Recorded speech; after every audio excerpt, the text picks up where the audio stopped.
Hey everybody, welcome back to the channel where we review anything and everything. And today we are getting into, it's been a while, I've had this set for a while, been meaning to get into it, never had the chance to. Set 75301, Luke Skywalker's X-Wing fighter. This set has 474 pieces, a 9+ set. Now what's funny is that they just recently, for the Mandalorian movie, dropped a new X-Wing, part of the New Republic line. And it goes for way more than what this one went for. I don't know what this one retailed to start off, but I know I often saw it on Amazon at the time for like about $40. I waited for it to go on sale to get it at a better price. I think it was $40 or $45. I waited to get it on sale, and I think I was able to get it for $27 one day, either on a Black Friday or Amazon Prime Day or Cyber Monday, one of those times. And that is why I picked it up when I did, along with the fact that I actually really was excited about this set, because when I purchased the set, which was a while back, I just haven't had a chance to get around to reviewing it. I purchased it a while back.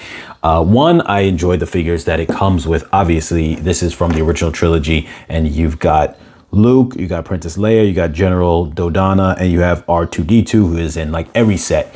But the inspiration also for me purchasing this was because shortly around the time that I purchased this was when the Luke Skywalker hallway scene set with the Dark Troopers came out, maybe a couple of months before the time that I purchased this set, maybe about like 3 or 4 months or whatever the case is. And I remember buying that one on sale too. I waited for that one to go on sale, and I purchased that one. And I was like, so this set doubles as the original trilogy, but also doubles as during the Mandalorian time, because you could use this X-Wing with that set, with that Luke, and have him riding this. So it fits in that regard. So that to me was kind of cool and part of the inspiration to want to get this set. And I'm glad that I got it when it was on sale. I think it comes with a lot of good figures. I think its original price, even if it was at $50, would have been great at that time, because, you know, not to say that you have to go off piece to price count ratio or whatever, but 474 rounds off to 500. It's somewhere within that ballpark if it was $50 when it started. But like I said, I used to see it on Amazon a lot for like $40, I believe, as the normal pricing at the time that I purchased this, which was probably close to late 2023 or going into 2024. So also, yes, it's been a long time. Also, I think it may not have been that long, but I'm not too sure. But the figures that it comes with, having 4 figures, I just think it's really great. So definitely, we're going to get into this now. Let's see, does this have the tape or the prongs? And it has the little prongs. So we're going to try to rip into this while doing minimal damage.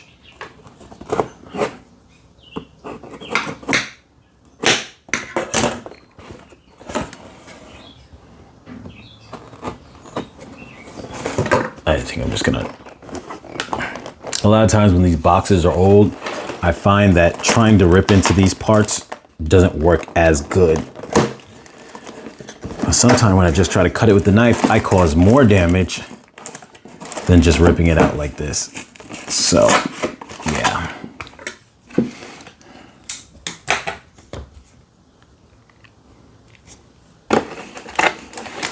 Now you're able to drop R2 into his slot right there. So that's really good.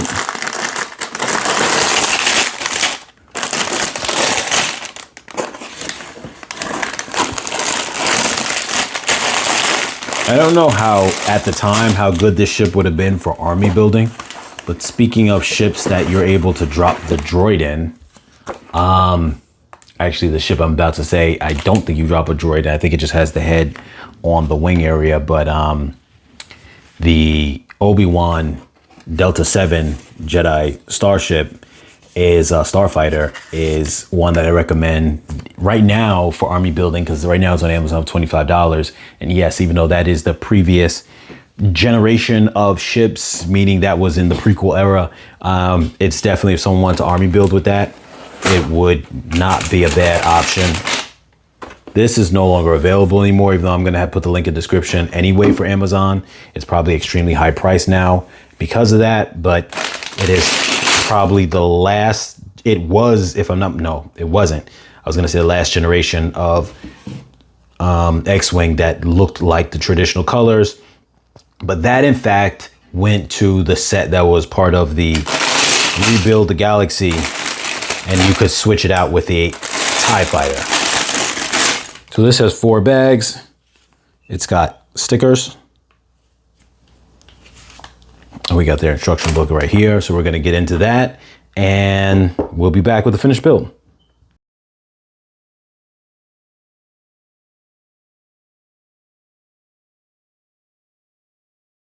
All right, you guys, we are back. And I went just to confirm the date that I purchased this at, or at least a year, was 2024. And the price I ended up getting, like I said, on sale for $35 from that normal, I think it was like $40 or $45 price range. And before I jump into anything, I want to say that first off, the build process on this, I thought it was really good. Like, it didn't feel like it was long, it didn't feel tedious. There's 474 pieces in it. It was nice, the process. And as you're building it up, this whole thing just feels, I love the way it feels. It feels substantial. It feels like it just feels like a great build. I know there are previous ones, and I know this one's considered smaller than some of the older ones. But like, I think the generation that came before this may have been a little bit bigger, or maybe the generation before that, because I think before this one was, I think, the 2018. I think there was one maybe before this. It was a little bigger. The truth is that this feels good in terms of the size. When I used to see videos of it before, I wasn't sure, but this one feels really good in size. And it's funny, but I found out the length of the X-Wing, and it's something like about, I think I want to say 41 feet long. And what's interesting is this right here, if you count each stud, usually like when it comes to minifigures, one stud equals about a foot. Most people kind of go with that scaling. If you count it up, this is like the high 30s. In terms of reaching to the back in here. So you could kind of consider almost 40 where it ends at the engine maybe. And so it's really like right there in scale. Like, this is really right there in scale with a X-Wing. And I will say this is that the figures that it comes with are great for getting 4 figures for what the original price was. 4 figures, really nice build. And the only negative would be if someone tried to army build with this. Obviously, now you're getting a bunch of repeat figures that you wouldn't want. But as far as like the actual set goes, the traditional original colors, that's great. Obviously, we're now in the era of the New Republic, which are the blue colors. You do have still some of these colors in that mix, if I'm not mistaken, but you do have some of the blue ones, if I'm not mistaken. But I just want to say that this set is like really nice. It feels nice in the hands. Like, the functionality of it's nice. We're going to get into all that, whatever the case is. You guys have already seen this many times before because it's an older set. But I really like it. I like the minifigures and everything. And I really feel that some people said that this was good. Some people kind of like dogged on it a little bit because, you know, there were sets that came before it that people were fans of the other X-Wings before it. But I will say this. After building this, I do feel that a retro style X-Wing, meaning not in the blue colors, even though now that you have the blue color ones, you could from the Mandalorian, you could technically say there is an X-Wing out, and that thing is actually going for about $70 right now, which is super overpriced if you ask me. But nonetheless, my point is going to get at is that, so I guess technically what I'm about to say in regards, there should always be an X-Wing out that satisfies that need, but there should always be a traditional X-Wing out, similar to how, in the same vein, there should always be a Millennium Falcon out. A traditional one. I say traditional one in the fact that right now the current one that's out is the Dark Millennium Falcon, which has, is obviously from Rebuild the Galaxy, so that's not something someone would buy if they wanted to try to mimic, just the old school Millennium Falcon. But my point is, similar to that, there should always be a X-Wing in the rotation of the traditional colors. And it's kind of sad that this one left. And I think it's one that a lot of people may not have had a chance to jump on at the time. But, and for all the critics who may have thought it wasn't great, honestly, I think that sometimes when they release a product at that moment, you can't look at it always from the people who already have tons of sets already. You gotta look at it from the perspective of someone who's never had this set, doesn't have an X-Wing, and they finally have an option to get something along with some figures that they would never be able to get before, like, Pilot Luke, Leia in general, because, some people may not have had Leia at all, and, Dodonna, General Dodonna, which is someone who I'm sure is super rare to be able to get a hold of, and obviously R2-D2 comes in every set. So I'm gonna jump into the figures first. Here we have Luke in his pilot suit. And let me just zoom in a bit. You can see there, it looks really nice. All the details on his outfit. And obviously you're starting to see the New Republic have these same kind of suits, but in blue. So I'm sure the color change is just really to emphasize the new times. But they have all the same kind of stuff on them, you know what I mean? Not exact one-to-one, but you get what I'm saying. The little piping, the little mechanic stuff and all that. Here, Luke has his face with the goggles on. And then when you turn it this way, the goggles are up. So if he had the helmet on like this, it would look like that. The goggles up, which is cool that you get that. But this is definitely and strictly a pilot type of Luke, you know what I mean? So if you had an extra Luke head, from a different set, you could take that off and pop it on him if he say like got out of the X-Wing and you didn't want him to have his helmet on and stuff like that, whatever the case is. But that's the fun of Lego, being able to do that. All the details on his suit just look amazing. And I'm sorry, and the helmet too, really nice. And obviously you have R2-D2. We won't stick on him that long. The only thing I'm going to say that's a negative is that at a certain point, they had the ones with the printing on the back. I think that one came in the set. I have one set like that, and I think it's the one, Obi-Wan's hut, and which I love that set. And the fact that they stopped giving the rear printing on him just out of nowhere really never made any sense. And that's something that a lot of fans of Lego complain about all the time, is why do you make a really good figure to their best point and then you stop doing it? Here you have General Dodonna. Now, one thing I'm not too familiar with, I'm sure obviously he would have been in the original movies, not a character that I kind of knew, like, that stood out to me just off the top of my head. But I don't know if he was in the scene where everyone in the first movie, they rally back to the base and they're starting to like talk about how they're going to like bomb the Death Star. I'm not really too sure, but you can see his outfit looks really nice. He's got like the drapes coming over his, it's like a trench coat. So it looks nice. His face looks good. He's got two printings, the more angry look. And this one's like focused and this one's like teeth gritting angry. So that's cool. He's definitely in battle mode because none of his faces are happy, smiling. But what I was going to say is that definitely a type of character that is rare. And I wonder if he, because I'm not so familiar with like some characters who were from the original trilogy, then go into the prequels, and you sometimes see them in that transitioning prequels going into like A New Hope, almost like, but their younger version self. And I wonder if he was a character that I seen, because I'm not really too great with sometimes the names. And then here you have Leia with the dress, which is fitting for the time. It's got the hoodie on the back.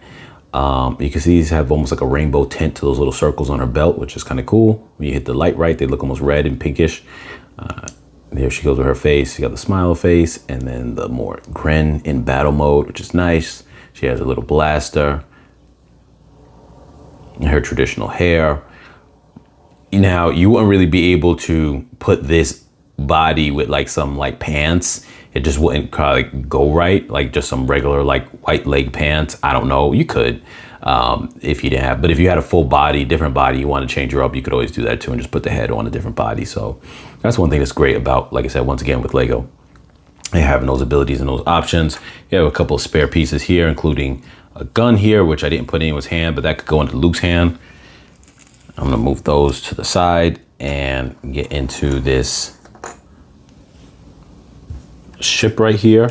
So one thing to start with really quick is I'm not going to plug these in, but you have 3 of these right here, and they go underneath here for your cannon blasters. And I looked up as far as the arsenal that they have. They do have like these I don't know if they called them torpedoes or they called them missiles, whatever, but they do have those. And then you do have the regular the 4 lasers on the wings, so that is cool.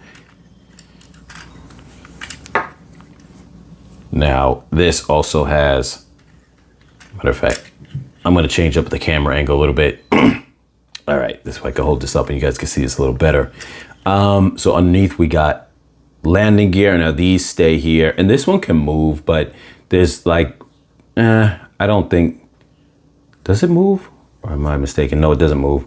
It just stays that way. Okay.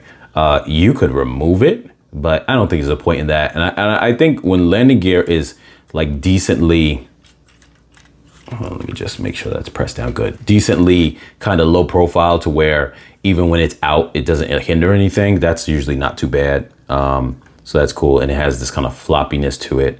This one doesn't, but it allows it to where if it lands, it's going to kind of just position itself the way it needs to. This part of the build was actually really nice and surprising to me. It used a lot of curved joint pieces, the type that like move, where I have one piece and another piece that connect to each other to form a, what's the word I'm looking for? Like a joint, like an elbow type of joint type of thing. And so this piece stays like in this kind of constant bent kind of space, and it just works really nice. And then connecting the pieces inside, it just works really nice. This windshield piece is actually really good.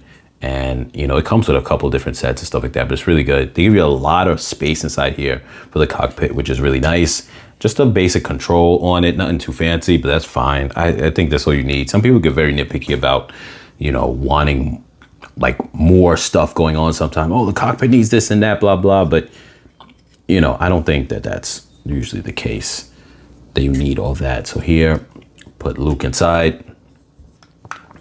Even though he's kind of a little bit laid back, I think the clearance is fine. Some people get picky about that too. Oh, he's got to be sitting upright. I don't really care. The windshield closes. Use your imagination. It's not a big deal. This mechanism is really good. This is one thing I don't like, is these are a little bit like, the way they're done, I get how they're done and they work, but they are definitely like a little bit like, not loose, but they're attached in a way where they don't feel as solid, but it's fine. It's not like they're gonna come off, but it's just when you bump them in your hand, because this is the type of ship that you're gonna have your hands on a lot to navigate this features. You can press down on here and then the S foils come out, which is nice. You can hold it. I don't know if you'd have to hold it or if it might compress on its own when you're flying it around, but this is a good spot just to hold it when you push it in. The mechanism on that was really great because the previous generation, I think before it, used what am I thinking of? Rubber bands, and this one doesn't use that. So it's great because you never have to worry about that wearing down. I think that's one that this doesn't get enough credit for. A lot of people talk about sometimes the negatives, but I think this is actually one of the best X-Wing that was ever made, because longevity wise, this one should be fine for a long time to come. Some people didn't like the front nose. I don't have a problem with it. I think, like I said, once again, some people get a little too nitpicky about every little thing. When I just look at the overall profile of this, it looks nice. The size is nice. It's really great. Now, even though you can close the wings by pressing them down, you could also just, when it lands, it's just gonna go down on its own. Now, we also have this top spot for R2-D2. And some people might say that he sits up a little too high, but the truth is, I actually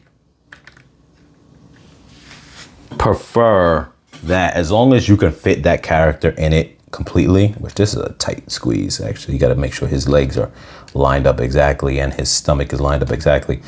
But I prefer when a figure can sit in the whole thing in his entirety than to have it where he's got to, where I'll have like, say, just his head.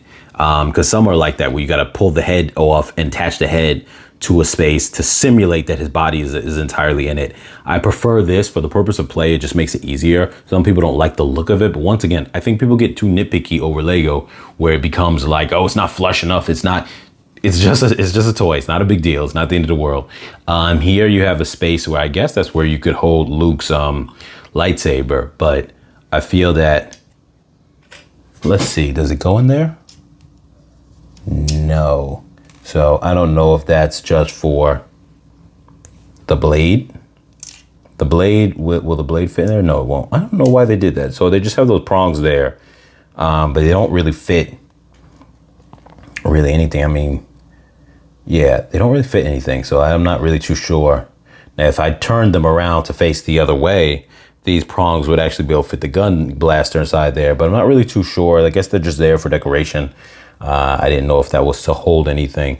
One thing I'm a little surprised at is sometime on ships like this, they'll put like a space for lightsabers, but they didn't do that in this one, which is fine. It's not a big deal. It's not the end of the world. But once again, I really love this ship. It's sad that this was the last like generation of its kind. I'm sure they'll do a remake at some point, but I think what's one thing that's kind of nice about when they do like stick with like kind of a similar design throughout, and I think the latest one that's from the Mandalorian and Grogu movie is kind of very much more similar to this one.